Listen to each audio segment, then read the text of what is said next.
Sa ating lahat at happy Sabat.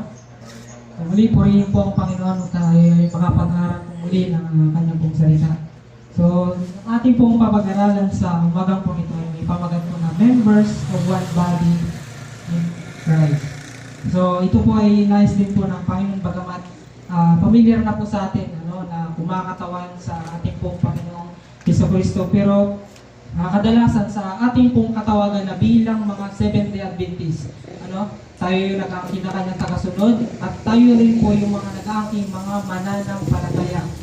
Pero sabi po ng Panginoon na hindi po yung garantiya na tayo ay mananampalataya pero hindi naman po tayo nananampalataya sa ating pong Panginoon. Kasi magkaiba po yun eh. Bagamat tayo tinatawag na mananampalataya pero hindi naman nakikita sa atin na tayo ay nananampalataya sa ating pong Panginoon. Pero bago po akong pasimula, nais ko pong samahan niyo po ako sa mixing panalangin.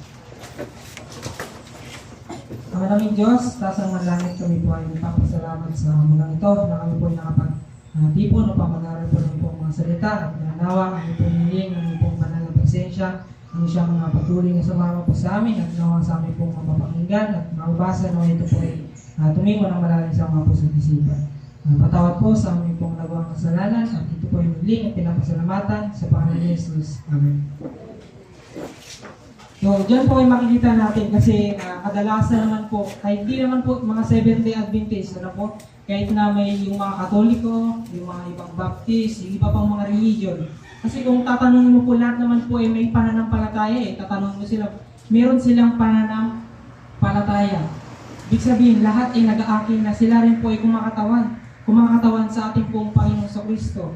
Pero sa ating pong pag-aaral sa umagang po ito ay dito po natin makikita kung tayo po ba ay tunay nakikiisa sa kumakatawan sa ating pong Panginoong Kristo. Pero bago po tayo dadako doon, ngayon po muna kang basahin yung ating pong text sa mga ito matagpuan po sa Romans chapter 12 verse 4.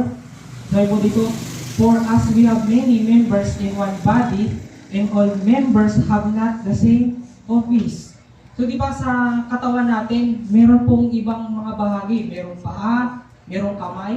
Kagaya rin sa sinabi ni Tatay Marsing na yung tamtax ay hindi mo pwede pakuha ng 5, 6 na pako at yung 6 naman na pako hindi mo pakuha ng tamtax. So lahat po tayo ay may iba't ibang mga parte. At sabi pa dito, sa verse 5, so we being many or one body in Christ and everyone members one of another. So kapag tayo, bagamat iba po yung mga part po natin sa ating pong buhay, pero kapag once na tayo po ay kumakatawan sa ating pong Panginoon sa Kristo, ano po sabi? Tayo po ay magiging isa sa Kanya. So, pero ang tanong po ay, paano tayo magiging isa sa ating pong Panginoon sa Kristo? Kasi kadalasan na sa isip natin na bagamat tama lang na nasisimba tayo sa Sabado, tama lang na tayo ay Seventh-day Adventist dahil alam natin na tayo yung tinawagan ng Panginoon, pero sigurado po kaya tayo na tayo yung iisa sa ating pong Panginoon. Pero sabi po dito, God ordained that woman should be united with man and holy wedlock to raise up families that would be crowned with honor, who would be symbols of the family in heaven. So bago po tayo dadako sa pinakaano po natin, dito po muna tayo sa pagkakaroon po ng asawa. So di ba kapag once na magkakaroon po ng iisang dibdib, dito na po yung parang pinag-iisa po kayo ng Panginoon sa pamamagitan po ng pagkakaroon po ng pamilya. At ito po ay nagsisimbolo na binibigyan po natin ng honor yung ating pong Panginoon. Sabi nito, marriage when joined with purity and holiness, truth and righteousness is one of the greatest blessings are even given to the human family. So kapag once na tayo po pala ay ikinasal, nag-isang dibdib. So ito po pala ay nagdadala ng kabanalan at higit sa lahat yung biyaya na ipapagkaloob ng Panginoon sa bawat pamilya. So tuloy po tayo. And Adam said, this is now bone of my bones and flesh of my flesh. So dito po pinapatungkulan din po ng Panginoon kung paano po sila naging isa. So siyempre, nung time na nandito pa lang sa loob si Eva, so tinatawag din po siya Adan, pero nung nilabas na po siya at ginawa na po ng Panginoon, so siya po ay tinatawag na Eva. So dito po pinapakita na kaya pong maging isa, no? Kaya pong mag-iisa yung ano po nila sa pamamagitan po ng kung yung Panginoon po yung huhubog sa atin. So, sunod sa verse 25, Husband, love your wives, even as Christ also loved the church and gave Himself for it. So, kung makita po natin dito na kung paano po tayo maghahawak ng iglesia at paano po tayo makikisalamuha sa mga kapatiran po natin, kung paano po tayo makikiisa sa kanila kung yung ating pong pamilya ay magulo. Kung hindi po natin minamahal yung ating pong mga asawa, kung nandun yung pag-aaway po natin, so paano po kaya magiging maayos yung pakikisalamuha natin sa ating pong iglesia? So sabi nga dito na kapag once na kapag minahal po natin yung ating pong mga asawa, ikagaya din po sa pagmamahal ng Panginoong Kristo sa bawat iglesia. So bakit po? Binuwis po ng Panginoon ng kanyang pong buhay para po sa atin, para po matubos po tayo. Sa verse 26, that He might sanctify and cleanse it with the washing of water by the word. So paano po tayo malilinis? Sa pamamagitan po ng kanyang pong mga salita. So kapag kailan po natin na ano yung mga kanyang pong mga katotohanan. So di ba kapag meron pong pagtitipon? So kapag once na meron pong pagtitipon, tapos patulog-tulog po tayo, paalis-alis, so paano po tayo malilinis? Paano po tayo masasanctify kung wala po tayong natutunan sa kanya pong mga salita? Sa verse 27, that He might present it to Himself a glorious church, not having spot or wrinkle or any such thing, but that it should be holy and without blemish. Imposible po ba ito na mangyari? So wala po, hindi posible po ito sa ating po Panginoon kapag tayo ay sumusunod sa Kanya. So patuloy po tayo. For this cause shall a man leave his father and mother, and shall be joined unto his wife, and they two shall be one flesh. So dito na po yung pinapatungkulan na doon po sa mga aalis na sa kanila pong pamilya. So di ba pag once na magsasama na po yung pag mag-asawa na, so aalis na sila sa kanila pong pamilya. So dito po pinapatungkulan na aalis na po tayo sa ating pong mga comfort zone. So hindi po tayo palagi na nasa comfort zone lang po natin lagi. Kundi gusto po ng Panginoon na tayo po ay tatayo sa sarili po nating mga paa kasama po ng ating pong Panginoon. Sa verse 32, this is a great mystery, but I speak concerning Christ and the church. So kapag once na kung ano po yung hinubog natin sa ating pong pamilya, kung ano po yung mga nakagisna natin, nawa yung misteryo na patuloy na pinapagkaloob ng Panginoon sa atin ay ituturo pa rin natin yung buhay ng ating pong Panginoon sa Kristo at gayon din naman sa mga simbahan. 2 Peter chapter 1 verse 4, whereby are given unto us exceeding great and precious promises, that by this ye might be partakers of the divine nature, having escaped the corruption that is in the world through lust. So hindi po ba napakagulo na ng mundo natin ngayon? Na puro na pandaraya, puro digmaan. So di ba meron ng bago ngayon sa Israel at saka sa Iran? So gano'n na po kagulo yung mundo po natin. Pero ano po sabi ng Panginoon? Na kapag once na tayo po ay nangahawak sa pangako niya. So tayo po ay having escaped the corruption that is in the world through lust. So tayo po ay makakalampas. So bagamat wag po tayo mangamba, wag po tayong matakot na nangyayari po sa mundo natin. Bakit? Kasi hulang na po ito ng Panginoon. Ito pong kaganapan na ito ay mangyayari na sa atin. Kundi ito nga ikasaya natin kasi nga yung mga pinag-aralan natin sa hula, yung mga nabasa natin ay nagkakatotoo. So ibig sabihin, patunay lang po na darating na yung ating pong Panginoon sa Kristo sa libutan pong ito. So tuloy po tayo, even the mystery which hath been hid from ages and from generations, but now is made manifest to His saints. So ano po sabi na ito po talaga yung mystery ano po na dito po sa ating pong sanlibutan, na sa bawat taon hanggang sa ating pong henerasyon na mayroon pong gagamitin yung ating pong Panginoon para magturo ng kanya pong mga salita. At sabi pa dito, to whom God would make known what is the riches of the glory of this mystery among the Gentiles, which is Christ in you, the hope of glory. So alam po natin na yung mga hintil po sa panahon ay tingin po ng mga Hudyo ay marunong yun. Pero sabi po ng Panginoon na kapag once na gaano man po karumi na kagaya sa mga hintil, at sa panahon din po natin ngayon, gaano man po karumi yung tingin ng tao sa atin, pero kapag once na yung ating pong Panginoon sa Kristo ay nasa ating pong mga puso at isip, tayo po ipapagkaloob po ng pag-asa na nagmumula po sa Kanya. So, di ba, ang maalala natin na yung sa panahon po ni Cornelio, na kung paano po yung tingin nila na napakarumi po sa Kanya. Pero ano po sabi? Mas mahalaga pa nga, tinitingnan pa nga ng Panginoon si Cornelio kasi bagamat siya ay marumi man sa tingin ng mga tao, pero di ba nandun yung paglilingkod ni Cornelio sa buhay niya, ganun yung pagsunod niya sa ating pong Panginoon. So siya pa nga po yung mas karapat-dapat sa harapan ng ating pong Panginoon kaysa po dun sa mga tao nagtitingin sa Kanya ng marumi. Sabi ko sa notes, that they all may be one as thou, Father, art in me and I in thee, that they also may be one in us, that the world may believe that thou hast sent me. So ano po sabi na tayo po pala ay kung makikipag-isa sa ating pong Panginoon, ay maniniwala tayo na siya po ay isinugo para po tayo ay iligtas.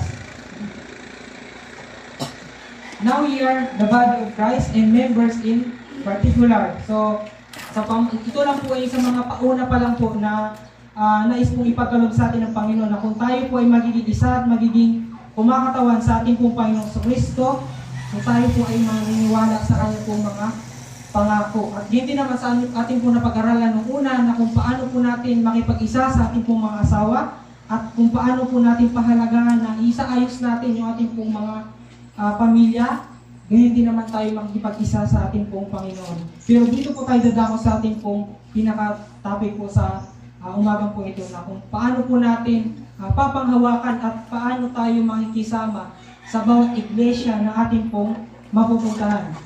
So sabi po dito, those who are working for God should put away all unkind criticism. So paano po tayo makikiisa o gagawa sa gawain ng Panginoon kung nandyan yung pagpuna natin sa mga kapatiran natin, ano po?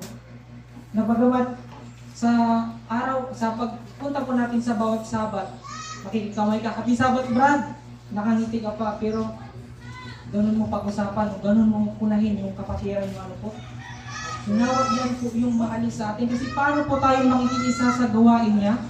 Paano po lalago yung gawain niya kung meron po tayo ng karakter? At alam po natin na isa po sa nagpapatibay sa iglesia, isa po sa nagpapatibay ng samahan, yung ginagawa po ninyo dito, yung prayer band.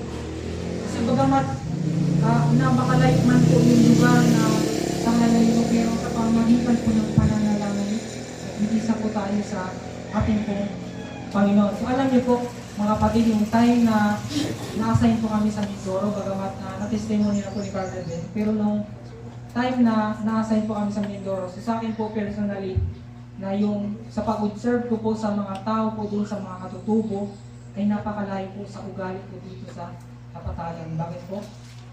Kasi kung yung mga karakter nila ay napakalapit po sa karakter ng ating pong Panginoon. Yung pagpapakumbaba, yung masayahin, yung mapagbigay. At saka iba po yung pakiramdam mo kapag kasama mo po sila. Kasi bakit po? Kasi kapag kasama mo sila, parang mararamdaman mo na totoo talaga yung pinapakita nila sa iyo. Parang walang halong ano po yun. Hindi totoo po yun. Pero dito kapag once na may makasama lang po tayo na ganun siya katuwa sa'yo, kasaya sa'yo, pero hindi mo ba, parang, di ba, paminsan maramdaman mo na totoo kaya yung pinapakita sa akin, brother? Baka mamaya pinapakita niya lang sa'yo yun, yung pala may iba siyang intention. Ano po? So gusto ko ipunto dito na nawa ay mawala po yung mga bagay na pagpuna natin sa bawat kapatiran. At sabi po dito, and grow together in unity. Makipag-isa po tayo. Sabi ko, they need to study the Lord's teaching in regard to this. So hindi po natin kailangan istudihan yung buhay ni kapatid. Hindi po natin kailangan pag-usapan yung buhay ni kapatid. Si kapatid, lagi ito natutulog pag sa araw ng Sabat. Hindi po ganun. Hindi, sabi ng Panginoon, istudihan po natin yung kanya pong mga turo patungkol po dito para maiwasan po natin yung mga gantong pangyayari. Kasunod po, Christ desires His soldier to stand shoulder to shoulder. So hindi po kailangan na unahan natin, tapak-tapakan po natin yung buhay ni kapatid, kundi sama-sama po na tayo magpalakasan at sumunod po at tumayo sa pundasyon at pananampalataya na ipinagkaloob po sa atin ng ating pong Panginoon. Tayo pa sa kasunod, united in the work of fighting the battles of the cross, He desires the union between those who work for Him to be as close as the union between Him and His Father. So, sinasabi po dito na kapag tayo po ay makikipagdigma sa mga pagsubok, sa mga nais na ipagkaloob sa atin ng kaaway, so gusto po ng Panginoon na tayo ay lumapit at makipag-isa po sa Kanya. Hindi po garantiya na bagamat tayo po ay sama-sama po dito pero may mga kanya-kanya naman po tayong sama ng loob sa kapatid. Hindi po yung count po sa ating pong Panginoon, kundi kung paano po tayo nakikipag-isa sa ating pong Panginoon, sa ating pong Ama, ganun din naman po sa ating pong mga kapatiran dahil sila po yung mga kasama natin sa kanyang pong gawain. Tuloy po tayo. The outpouring of the Spirit in the days of the Apostle was the beginning of the early or former rain, and glorious was the result. To the end of time, the presence of the Spirit is to abide with the true church. So kung maalala po natin, di ba, ito po sa panahon ng the day of Pentecost, na yung sa mga apostol, na kung paano po sila pinagkaloob ng banal na Espiritu. So, di ba sa isang araw, ilan po yung nako-convert nila? Di ba po 3,000 sa isang araw. So, ganun po makapangyarihan yung banal na Espiritu. Kasi bakit po? Kasi nung time na sila po ay ginamit ng Panginoon, sila po ay nagkaisa po sila na ibahagi yung gospel ng ating pong Panginoon. Sa pamamagitan ng ano po? Ng banal na Espiritu. So alam po natin na sa panahon po ngayon na kung tayo po ay gagamitin, gaano nga po pinalakas yung papagamit sa atin na Holy Spirit. Di ba po 10 times na pinalakas? So how much more nung time na the day of Pentecost na 3,000 kada isang araw, how much more pa kaya sa araw natin? Na gaano na ba kadami yung tao po sa mundo ito?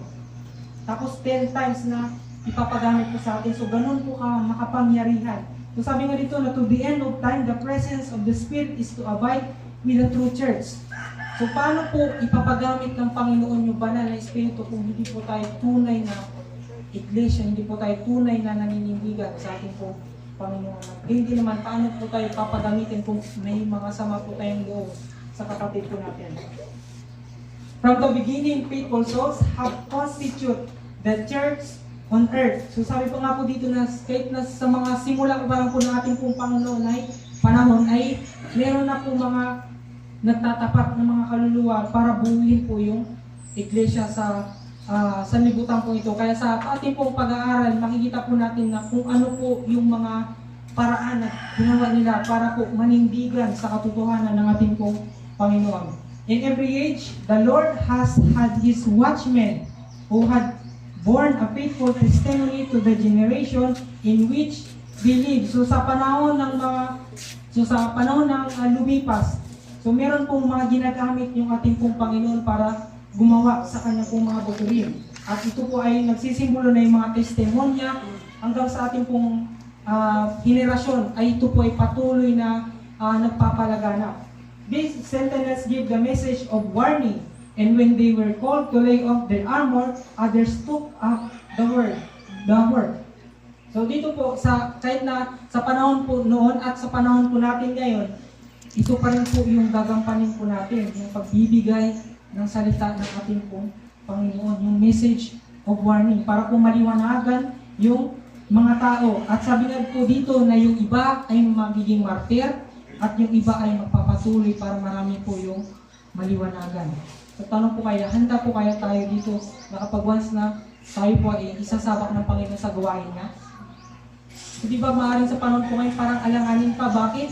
Kasi mismo pamilya pa lang po natin, mismo iglesia pa lang po natin, parang ang hirap na po makipag-isa. Ano po? Tapos gagamitin tayo ng Panginoon sa panahon po ito. So, di ba napakahirap? Pero kung maaalala po natin sa panahon ng mga apostol, na kung paano po sila pa nagkaisa sa pamagitan ng banal na Espiritu, so hindi po ito imposible na mangyari din po sa bawat isa po sa atin. So kaya po natin na maging martir tayo, na buwis yung buhay natin para sa gawain ng ating pong Panginoon. So hindi po ito imposible, kundi by grace, so tayo po ay magpaparticipate po para sa gawain niya. Kasunod po, God brought these witnesses into covenant relation with Himself, uniting the church on earth within the church in heaven. So, sabi nga po di ba doon na marami pong ibang mga parte na magiging gagamitin yung ating pong Panginoon. So, di ba hindi naman po pare-parehas yung sa katawan natin. Merong paa, merong nasa kamay. At gayon din naman, meron din pong gagamitin yung ating pong Panginoon na maiiwan sa mga bawat iglesia. At meron din pong gagamitin yung Panginoon para magpunta sa ibang lugar, para magbahagi po ng kanya pong salita. At ibig sabihin po nun, so yung mga missionary, at kung pamilya din po kayo sa mga sulats, yung mga napupunta sa bundok, lalo na po doon sa Mindoro. So meron po mga part na sila yung ginagamit ng Panginoon para panatilihin po yung bawat iglesia na maging kagaya po sa iglesia po doon sa langit. So alam niyo po na yung time na narinig ko po yung sulats na yung sila po pala yung mga nag-aakyat sa mga bundok para sa mga katutubo. So alam niyo po, nung time na trinay din po namin pumunta sa Mindoro, sa mga bundok, sa para puntahan yung mga tahanan ng mga katutubo. So doon po ako talagang na-amaze sa mga sulats kasi alam niyo po, kasi gaano po ba katarik yung pupuntahan natin na pag ganyan-ganyan pa yung bundok, tapos pataas pa, tapos pag mabato pa yung dadaanan. So biruin niyo po, isang beses lang nga po namin pinuntahan yun eh. Pero yung mga sulats ay ilang beses sila nakakapabalik-balik sa pagpunta sa mga katutubo. So alam niyo po kung ano po yung sekreto? Kasi gaano man po kahirap yung dadanasin mo, gaano man po kahirap yung lakaran, kasi pag once na makita niyo po yung bawat tahanan ng mga katutubo, mawawala po yung pagod na naranasan niyo. Kasi bakit po? Kasi sila rin po yung mga tao na pinagbuhusan din po ng dugo ng ating pong Panginoon na kinakailangan po natin abutin at bahaginan po na kanya pong salita. At alam niyo po, yung based po doon sa nag-observe ko doon sa mga katutubo, alam niyo po kung ano na po yung kulang sa kanila? Yung katotohanan na lang po. Kasi doon po sa mga karakter na based na pinapakita po nila ay napakalapit. At yung katotohanan, yung gospel ng ating pong Panginoon, yun na lang po yung kulang na kinakailangan po natin ibahagi po sa kanila. Bagamat dito sa iglesia po natin na talamak yung mga, kumbaga hindi po natin lubos maisip kung totoo ba ito yung pinapakita nila sa atin. Kumbaga kaplastic, sabi nga di bang term yung kaplastikan ba ito, kapatid? Pero doon, kung dito makapag-isip po tayo sa kanila na marumi, kung isipin natin yung mga masasama sa kanila, pero kung titingnan po natin doon sa mga katutubo, na bagamat nandun pa rin yung nature pa rin nila yung mga, siyempre yung marumi sa katawan, marumi sa mga pananabit nila. Sabi nga doon, kung di ba kung sa atin, washing well, sa kanila, wear and wear. Kumbaga, nandun yung pagkarumi sa kanila. Tapos ganun po natin sila pagtawanan, lalo na kapag pumupunta dito sa mga bumaba sila sa syudad. Ganun natin sila pagtawanan, kaya dahil nga ang dugo nila. Pero alam niyo po mga kapatid, kung tutusin, napakadali lang po linisin yan eh. Pero yung karumihan po kaya sa puso, yung karumihan sa kalooban, yun po yung napakahirap pong alisin at tanging biyaya po ng Panginoon na siyang makakaalis po doon. So nawa yan po yung makita natin na bagamat puna po tayo ng puna sa kapatiran po natin, kung ano po pinagsasabi natin para panghinaan yung kapatid natin, kung hindi po kaya natin naisip yung sarili natin. Hindi po kaya natin naisip yung mismong pagkukulang po natin sa ating pong Panginoon. Sabi po sa kasunod, He has sent forth His angel to minister to His church. And the gates of hell have not been able to prevail against His people. So ano po sabi? Na sa bawat gawain po natin sa sanlibutan po ito, na yung mga anghel ay pinapadala din po ng Panginoon yan. Kumbaga nandun din po yan, ginagayad po sa atin. So di ba, sa amin pong pagkukusade sa amin pong training, so hindi po pa rin po nawala yung mga aberya na hindi gumagana yung laptop, kumbaga yung speaker, nakakalimutan. Pero ano po sabi ng Panginoon, kapag once na tayo po ay nasa gawain niya, sabi dito, the gates of hell have not been able to prevail against His people. So nandun pa rin po yung Panginoon, nandun pa rin po yung ipapagkaloob ng Panginoon, yung mga aberya, yung mga nais na ipagkaloob ng kaaway para po tayo i-test kung gaano po ba tayo naninindigan sa ating pong Panginoon. Pero sabi nga dito na kapag once na nandyan din po yung gawain, nandyan din po yung kaaway, nandyan din po yung mga laksa-laksa din po mga evil angel para po kansilahin yung gawain niya. Kasi alam po ng kaaway na kapag once na tayo po ay nagbabahagi ng salita ng ating pong Panginoon, marami po yung maliliwanagan. During ages of spiritual darkness, the Church of God has been as a city set on a hill. So kung maalala po natin nung sa Dark of Ages, di ba po, nung yung mga banal, yung mga dating sumusunod sa ating pong Panginoon, di ba kung paano sila patayin, marami, di ba napakarami pong martir na kung di ba nung panahon po natin na makitaan lang po sila ng may Bible na hawak, papatayin na agad sila. Kaya, di ba yung mga Bible po dati nakakandado, kumbaga kinukolekta ng mga tao po noon at sinusunog at kasama ka sa susunugin. So, ganun po yung nangyari po sa panahon po ng Dark Ages. So, nung time na meron din po sa amin pong pag-aaral, sa panahon po ng sa Europe, yung sa France, na kung paano po yung mga tao na pinatay, na 50,000 na tao doon po nakahilira sa kalsada. So, ganun po kadami yung pinatay po dati dahil po sa paninindigan sa katotohanan. At sabi nga po dito, nakagaya po sila na parang bundok na, di ba kapag gabi, makikita po natin yung mga sa bundok, may mga ilaw-ilaw yan.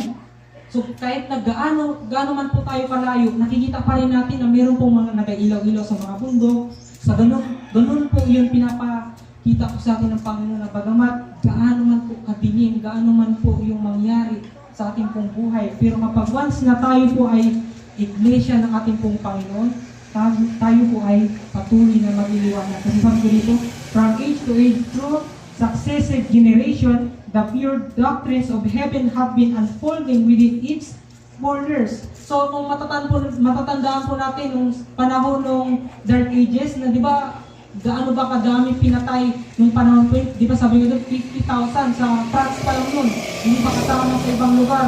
Pero kung ano po sabi, naging successful po yung gawain. Kasi sabi nga doon na habang pinapatay yung mga Kristiyano po sa panahon po yun, mas dumadami po sila. Kasi bakit po? Sa panahon po nila, nung binabahagi po nila yung salita ng Panginoon, hindi po ba marami rin po yung naliliwanagan? Marami rin po yung mga nagatimo sa mga puso at isip nila, at kapag once na sila ay nabahaginan at uuwi sila sa kanilang mga lugar, ganun din po nila binabahagi yung katotohanan na sa panahon po nila. At sabi nga dito, the pure doctrines of heaven have been unfolding within its borders. So hindi po siya nanatili sa isang lugar, kundi naglagana po yan sa buong mundo. So kung hindi po yan naglagana, paano pa kayo umabot yan sa Pilipinas yung katotohanan? Kung sa panahon pa lang po nila, ay hindi na po yun. Kumbaga, hanggang doon na lang po yun. So di ba? Ibig sabihin naging successful po yun. So ganun po kumilos yung biyaya at yung banal na espiritu ng ating pong Panginoon kapag tayo po ay nagtitiwala at nagpapagamit po sa kanya pong gawain. So ito na dito, in feeble and defective as it may appear, the church is the one object upon which God bestows and specializes His supreme regard. It is the theater of His grace in which He delights to reveal His power to transform hearts. So di ba, sa panahon po natin na marami yung mga taong nanghihina, marami yung mga taong nagkakasakit. So ano ba yung tanging katotohanan yung ating pong ipapabot sa kanila? So di po ba yung mga patungkol po sa kalusugan? So di ba kaakibat yung gospel at saka yung sa mga ministry, yung sa mga healing, yung mga nakakapagpagaling. So di ba yan po yung dalawang kinakailangan natin ibahagi sa tao. Kasi bakit po? Kasi sa panahon po natin ngayon, kapag yung mga taong wala pa pong sakit, di ba, nandun yung pagmamatigas nila, siyempre wala pa silang nararamdaman. Pero kapag once na meron na po silang nararamdaman sa katawan po nila, ito po yung mabisang kinakailangan po natin na ibahagi sa kanila. Yung papagalingin po natin sila at higit sa pamagitan ng ating pong Panginoon at higit sa lahat, yung kanyang pong katotohanan. Kasi bakit po kapag once na sila po ay meron pong sakit at once na ibabahagi po natin sa kanilang katotohanan, sabi dito, in which He delights to reveal His power to transform transform hearts. So marami po yung makukumbinsi at marami po tayong makakakay sa katotohanan ng ating po Panginoon. Kaya kapag once na kinakailangan nga po talaga, i-practice po yung talagang vegetarian. So ano po? So yan, kinakailangan natin practice. Tutuloy po tayo. God has a church. So sabi po dito, so yung ating pong Panginoon po pala ay meron pong iglesia. Pero sabi po dito, it is not the great cathedral, neither is it the national establishment, neither is it the various denominations. So ano po sabi? So hindi po garantiya na bagamat malaki yung iglesia natin, marami man tayo sa iglesia natin. So ganun pa man, di ba marami nang sa panahon natin ngayon na maraming malalaking iglesia na. So hindi po yung garantiya na nandun yung ating pong Panginoon, kundi sino po yung tinutukoy ng ating pong Panginoon. Sabi po sa kasunod, it is the people who love God and keep His commandments. So hindi po garantiya na kahit na napakarami natin, pero kung hindi po tayo nagmamahal at sumusunod sa commandments ng ating pong Panginoon, sa kanyang pong katwiran, so hindi po tayo niyang ituturing na kanyang pong iglesia. Kasi alam niyo po kung saan po yung iglesia ng ating pong Panginoon, ito po yung kanyang pong templo. So isipin po natin paano kakasya yung Panginoon dito sa pamamagitan po ng pagmamahal natin sa gawain niya.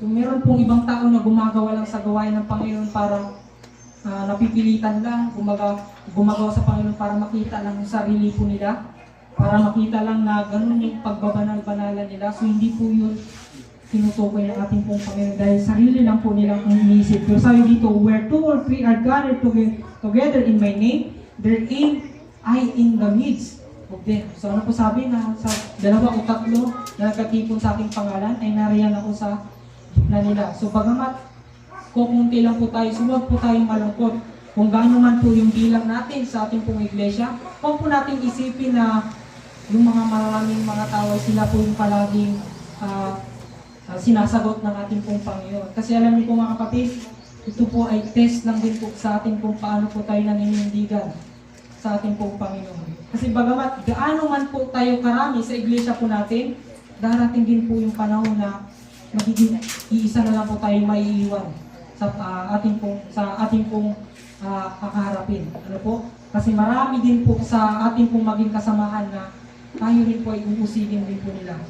Na marami sa atin na nakatiwala na natin, nakasama na natin sa gawain ng ating pong Panginoon, pero hindi po yun garantiya at hindi po yun ibig sabihin na sila po yung mga kasama natin o sigurado na tayo na sila yung mga kasama natin sa pagharap sa ating pong mga pagsubok na kaharapin. Kasi sila din po yung gagamitin ng kaaway para usigin din po tayo. Kasi bakit po? Sino lang ba yung mga mas nakakakilala po sa atin? Sino lang ba yung mas nakakaalam po saan yung mga bahay natin, saan yung mga countryside natin? Hindi po ba't di ba mga kapatiran lang din po natin? So nakasulat din po yan na sila rin po yung gagamitin para usigin din po tayo. Kasunod po, where Christ is even among the humble few, this is Christ's church. So ano po sabi? Na kapag nandun po yung pagpapakumbaba sa sarili natin, sa pangunguna ng ating pong Panginoon, so ito po pala yung tinutukoy na iglesia ng ating pong Panginoon. Sabi sa kasunod, for the presence of the High and Holy One, who inhabited eternity, can alone constitute a church. So ano po yung mas magpapatibay po sa ating pong iglesia? Yung pakipag-isa natin sa ating pong Panginoon. Pero kapag once na hindi po natin hinahayaan yung presensya ng ating pong Panginoon na mamalagi sa bawat puso at isip natin, kundi nandun pa rin yung higit sa lahat yung pride na nanalalaytay sa atin. So paano kaya tayo kukontrolin ng presensya ng banal ng Espiritu? Where 2 or 3 are present who love and obey the commandments of God, Jesus there resides. Let it be in the desolate place of the earth, in the wilderness, in the city enclosed in prison walls. The glory of God has penetrated the prison walls, flooding with glorious beams of heavenly light the darkest dungeon. So ano po sabi na bagamat 2 o 3 lang man po tayo, pero kapag nandun po tayo nagkakatipon sa Kanya pong pangalan, bagamat doon po tayo sa mga disyerto, doon man po tayo sa mga kabundukan, o kahit na doon man po sa presinto, Pero kung nandun po yung pagtitipon natin para po sa pangalan ng ating Panginoon, inuwan natin pa rin po natin sa inuwan natin pa rin po natin siya.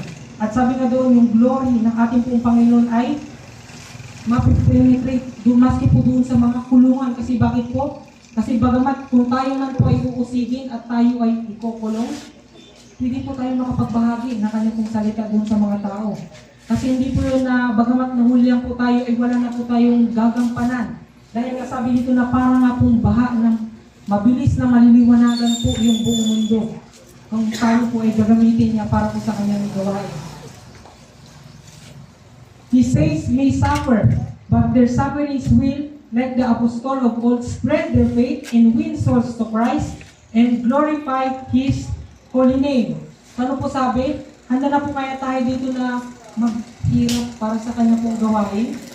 Nakagaya sa mga apostol na nauna po sa atin na kung paano po sila naghirap. So ano po yung naging gampanin po nila? Di ba nung pagkatapos po sila nagbahagi ng salita ng ating pong Panginoon, so di ba pinatay po sila?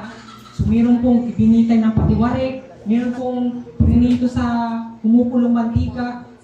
So sa ating pong panahon na kapag ating pong ibabahagi yung salita ng ating pong Panginoon, ganito rin po yung mangyayari po sa atin. So sa ating pong pamumuhay po ngayon, kapag hindi po natin kayang pagtiisan yung mga naranasan po natin, kumbaga hindi lang po tayo makakain ng isang kainan, nandun na yung mainit na agad yung ulo natin, paano pa tayo magsasuffer sa panahon po ito? Natirahan lang po tayo ng pagkain. Bagamat ganun yung gutom na gutom tayo, pero natirahan lang tayo ng tutong. Nandun na yung pagreklamo po natin. So, paano pa kaya tayo gagamitin ng Panginoon na mag-suffer sa Kanya?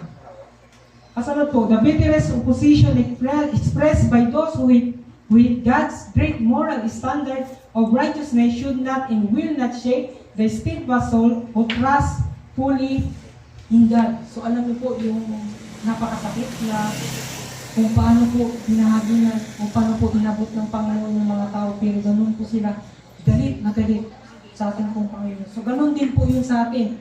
Ito rin po yung mararanasan natin, yung mga, sabi ko nga po kanina, na yung mga kapatiran na nakasama po natin sa hirap, na kung paano po natin binuo yung iglesia pong ito, kung paano po natin sila nakasama, sila rin po yung tatakwil sa atin. Sila din po yung papatay din po sa bawat isa po sa atin. Pero ano po sabi? Na kapag once na tayo po ay will trust fully in God, hindi po tayo matitinag.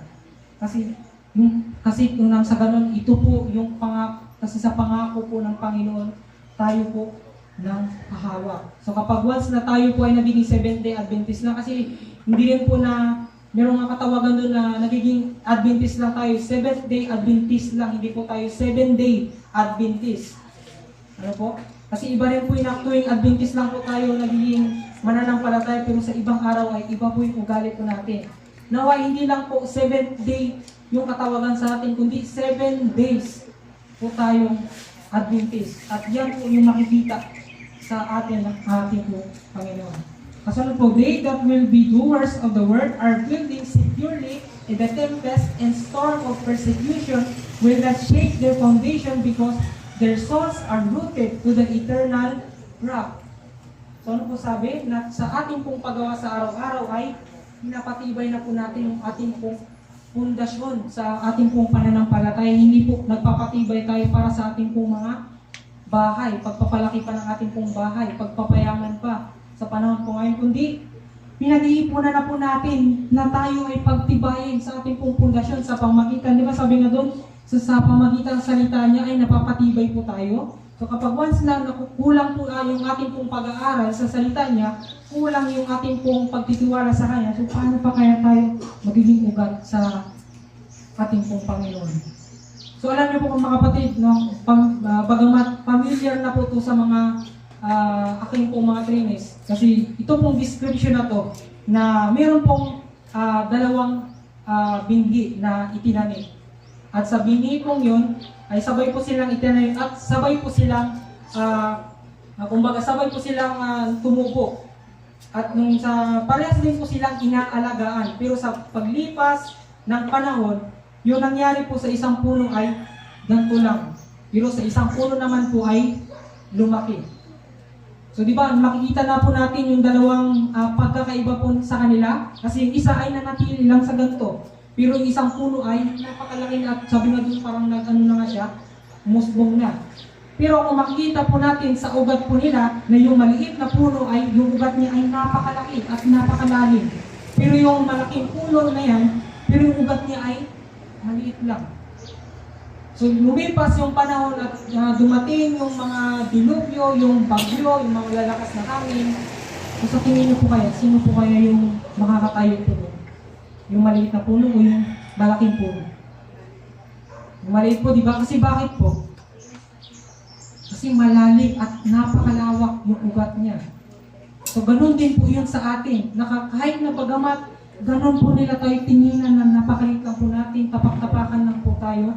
Ganun lang po tayong maliitin. As if na tayong ugat ng ating pong pananampalataya sa ating pong Panginoon ay nakaugat. Hindi po tayo basta-basta madadahil po sa pagsubok. So bagamat nakikita natin yung mga mayayaman, di ba? Sino po yung kadalasan na mas malalaking problema? Yung mahirap o yung mayaman po? Di ba yung mayaman? Yung mga mahirap, di naman ganun yung problema nila. So di ba kadalasan na makikita natin sa mga mayayaman, sila pa yung kadalasan nagpapakamatay. Sila pa yung madalas nagsusuko. Kasi bakit po? Kasi sa kanilang mga pamumuhay, doon na napunta yung buhay nila sa kanilang kayamanan. Doon na napunta yung mga buhay nila sa paghahanap buhay. Nakalimutan na nila yung salita ng ating pong Panginoon. Pero sabi nga dito, kapag we are rooted to the eternal rock, so hindi po tayo masishake. So, sa amin din pong iglesia, so hindi rin po bago yung, di ba alam niyo po yung shaking, yung lalo na sa iglesia, na talagang papaghiwalayin po kayo. So, naranasan na rin po namin yan. So, doon nga di rin po namin lubos maisip na yung kadalasan hindi mo maisip na yung mga taong matagal na sa pananampalataya, yung matagal na naglilingkod sa Panginoon, sabi nga doon, born Adventist, sila pa pala yung makikita mo na nagpatuloy sa sanlibutan. At alam niyo po na pasalamat lang din po ako sa Panginoon na yun ang tayo po sa iglesia namin nagpatuloy, yung aking din pong papa. At yun din po yung pinapasalamat ko sa Panginoon na sa mga sa pag-iisip mo na sa sarili mo lang, na umiisip ka na para sa gawain ng Panginoon ay sarili mo yung iniisip mo. Kasi yan po yung gagamitin ng Panginoon para ikabagsak ka. Pero kung gumagawa ka sa gawain ng Panginoon dahil po sa pagmamahal at gusto mo na maraming tao yung maligtas at maakay sa paanan ng Panginoon, so bagamat kahit shaking yung mangyari, kahit paghiwalay-walayin pa kayo, mananatili ka at tatayo ka sa gawain ng ating po Panginoon. Sabi po sa kasunod, this request of Christ has no limit to its fullness. He desires that His followers shall reveal to the world His spirit of unity and love. Hindi po sabi na kapag tayo po ay susunod sa ating pong Panginoon, meron po tayong pagmamahal na kinakailangan. Pero sabi po dito, but before this unity can exist among them, there must be a genuine renovation of every heart. There must be a vital connection with God. The character must be formed after the divine similitude. So, paano po tayo makikiisa sa ating pong Panginoon kung yung ating pong puso ay may sama pa ng loob? Ano po sabi? Na kinakailangan ay mabago po yung ating pong mga karakter na kagaya po sa karakter ng ating pong Panginoon. Sabi dito, though each is charged with responsibility and each has a part to act, none of us leave it to himself. So ano po sabi na sa bawat sa bawat iglesia, sa mga bawat membro, ay tayo po ay may kanya-kanya pong responsibilidad. Meron po tayo may kanya-kanyang part. So sabi nga, di ba nakaraan na bagamat hindi man po tayo galing magsalita sa harapan, so meron pa rin po tayong part. Pwede po tayong magluto, pwede po tayong magbigay ng mga proyekto. So isa na po yan sa gawain ng ating pong Panginoon. At higit sa lahat, kung ating pong isipin na parang maliit lang naman po yan sa paningin ng ating pong Panginoon, malaking bagay na po yan. As long nasabi nga dito, none of us live it to himself. Hindi po tayo nabubuhay para lang sa sarili natin. Hindi naman po tayo gumagawa sa gawain niya para lang sa sarili lang po natin. kundi gumagawa tayo para sa kalwalatian niya. God has designed by the unity of His people to impress upon a simple word and also to reveal to the heavenly intelligence the fact that Christ has not died in vain. So ito po yung kinakailangan na ipahayag natin sa mga tao na hindi lamang po namatay yung Panginoon sa Kristo para lang po sa walang kabuluhan. Pwede rin po tayong makatulong doon po sa mga tao para mawawala na po ng pag-asa na tanging solusyon na lang yung pagpapakamatay. Pwede po natin ipakita sa kanila na tinubos po tayo ng Panginoon para sa ating pong mga kasalanan at di po garantiya ng tanging pagpapakamatay lang po yung magiging susi para makatakas tayo sa mundong po ito. At sabi pa dito na ipakita natin na yung pag-asa na nagmumula po sa ating pong Panginoon na siya lamang po yung makakapagligtas sa bawat isa po sa atin. God is leading up a people and bringing them into the unity of the faith and that they may be one as He is one with the Father.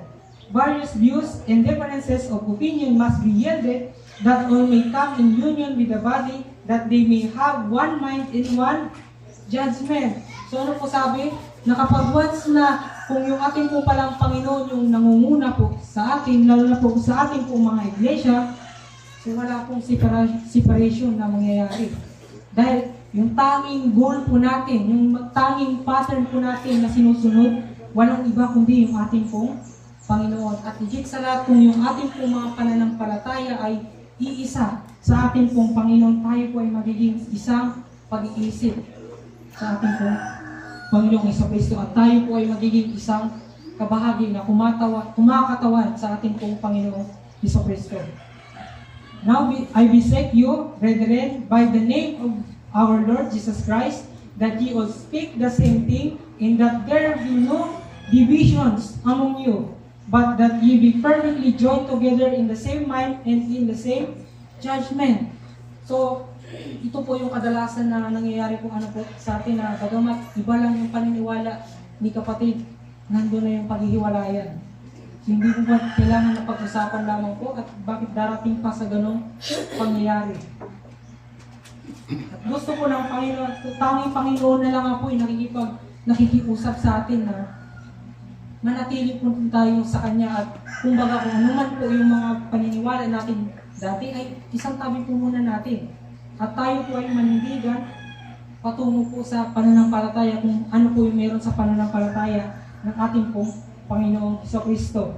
At nang sa ganun tayo po ay magiging isa sa pag-iisip at tayo ay magiging isa sa Kanyang pong banal na kalooban.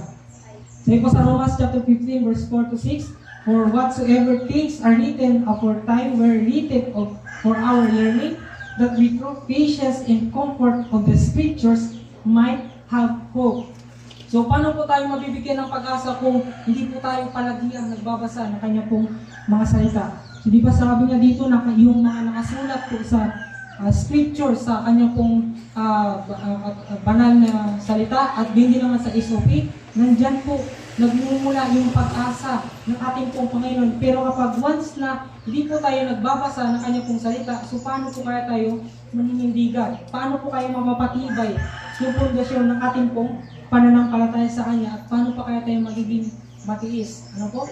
Paano pa tayo magiging mahaba yung pasensya natin kay kapatid kung kulang-kulang po yung ating pong paniniwala? Sabi na sa kasunod, now the God of patience and consolation grant you to be like-minded and toward another according to Christ Jesus, that you may with one mind and one mouth glorify God, even the Father of our Lord Jesus Christ. So kapag once na yung ating pong pag-iisip ay kagaya po sa ating pong Panginoon, gayon din po yung ating pong mga sasabihin natin sa ating pong kapatid. So kapag ibig sabihin na po na malinaw na sinasabi na ng Panginoon na kapag once na yung ating pong pag-iisip at puso natin ay yung ating pong Panginoon, so hindi po natin pupunahin yung ating pong mga kapatid. Hindi po natin sisirain sila sa ibang mga kapatid natin. Kung ano po maging lalabas sa ating pong mga bibig, nakapagbigay kalwalatian sa ating pong Panginoon. The golden chain of love, binding the hearts of the believers